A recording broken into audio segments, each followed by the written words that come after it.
The General Daniel Chappie James Memorial Bridge is the name of the new Pensacola Bay Bridge, according to the Pensacola News-Journal.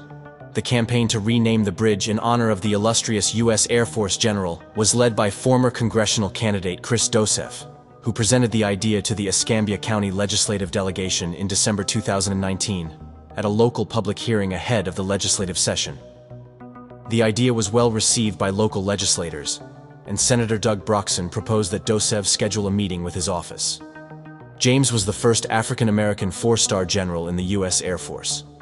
James was appointed as the Commander-in-Chief of the North American Air Defense Command, NORAD, on September 1, 1975, a position he held until his retirement on February 1, 1978. In 24 days, he passed away. James, a veteran of World War II, the Korean War, and the Southeast Asia War, described his feelings on his experience as an American serviceman as follows: "I've fought in 3 wars, and 3 more wouldn't be too many to defend my country. I love America, and as she has weaknesses or ills, I'll hold her hand."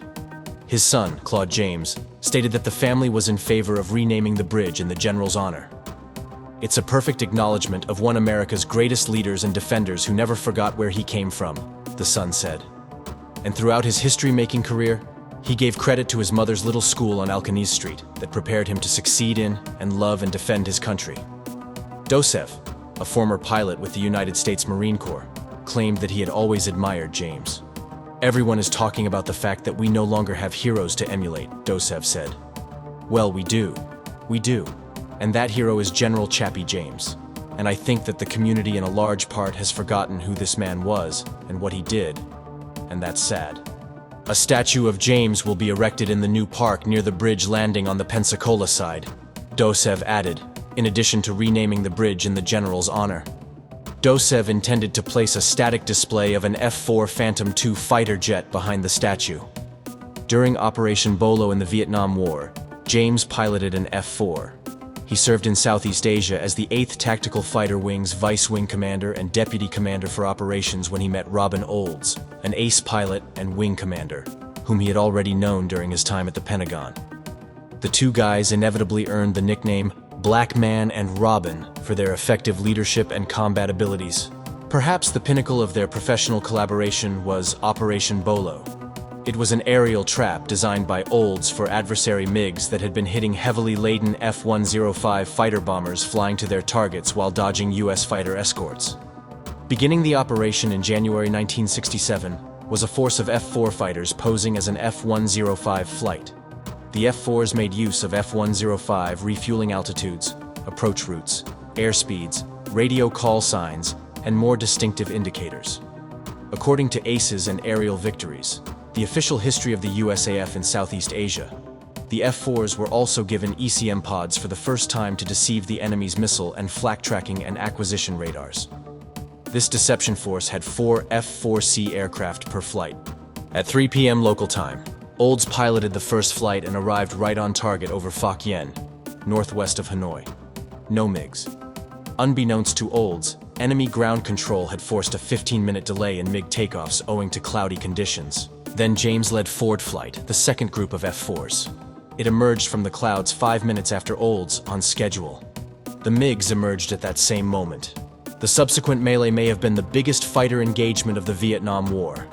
3 MiGs attacked James's flight right away. 1 came from the 6 o'clock low, and 2 from the 10 o'clock high.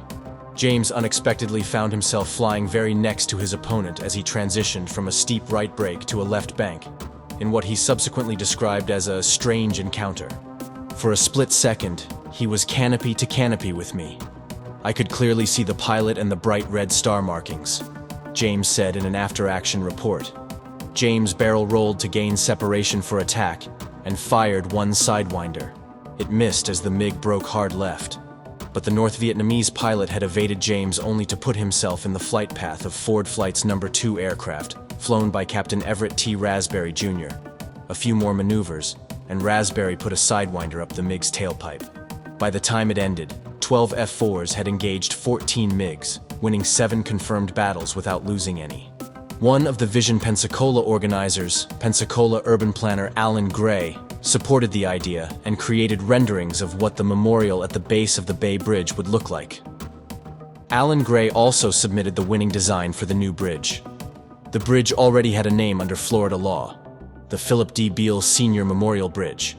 Thus, it presented one of the remaining obstacles to designating it after James.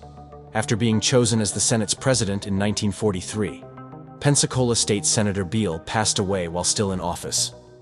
Kirka Beale, his grandson, has fought to maintain the name on the bridge. Beale did not object, nevertheless, to the bridge sharing a name. "As long as it's a good person and they are deserving of it, I am glad to have my grandfather's name next to it," Beale said. "My motivation is to promote General Chappie James," Dosev said. "That's my motivation. I don't want the memory of Chappie James to be forgotten."